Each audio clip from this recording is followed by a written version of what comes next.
ओम साईराम। आजिर साई संदेश रे बाबा कहउचंती मोर प्रिय संतान जीए मो नाम को निरंतर स्मरण करिथाए सब बेले साई साई जप करुथाए मु ताकू समस्त संकटरू उद्धार करिथाए। 13 नई 7 समुद्र पार हेकि भी मु ता पाखकू आसी थाए ताकू सहाय्य करिबा पई संतान। सेथिलागि सब बेले तुमे धर्म कार्य निजको लिप्त रख आउ सब बेले धर्म मार्ग रे ही चल। आज तुम जीवन में बहुत कष्ट आउ संकट आसी बोली तुमे धैर्यहरा हुओनी संतान। तुमे मालिक उपरे भरोसा आउ विश्वास रखी आगो को बढ़। मु तुमको निश्चय सहाय्य करिवि किंतु वर्तमान तुमको कर्मफल किछि भोग करने को पड़िबो संतान। सेथिलागि तुमे निजर मनोबल को केबे भी हराओनी। सब बेले तुमे मनरे एमिति शक्ति जाग्रत कर जे कुह मु तो किछि भूल करिनी बाबा मो सांगे सब बेले अछंती।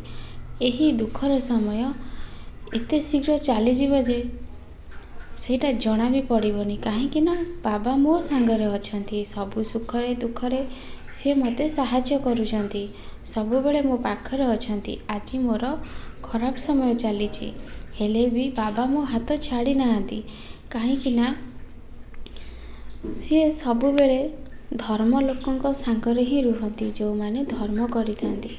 सेथिलागि संतान सब बेले ईश्वर को आराधना रे रुह पूजा पाठ कर सब बेले मु तुम सहित अछि। तुमे जमारू चिंता करनी लोक मानक कथा सुनी मन को छोट करनी से माने भूल रास्ता रे जाउछंती बहुत खुशी रे अछंती। मु भले रे धर्म मार्ग रे थाई कि भी बहुत जंत्रणा कष्ट पाउची संतान। ए सबु भावना मनरू काढ़ी दियो। तुमे धर्म रे अछ तुमको बहुत शांति लागुथबो आउ जो माने अधर्म रे रही कि बहुत पैसा रोजगार करछंती से माने केबे भी खुशी रे आउ शांति रे नाहांती संतान। तुमे से सबु मन भितरु बाहर करि दियो। तुमे बहुत भल आउ सरल तुमे जो कार्य करूछ मन लगे कि कर मु तुमको निश्चय सहाय्य करिवि। काली तुम घर को मु निश्चय किछि भोजन करने को जीवी संतान। तुमे मो पाई किछि खाइबा निश्चय रखिथिबो।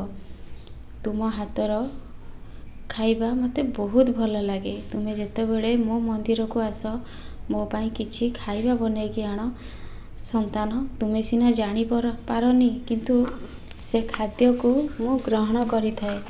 मु सबु बेले तुम सहित अछि तुमर किछि असुविधा हेबनी खुशी रे रुह। ओम साईराम।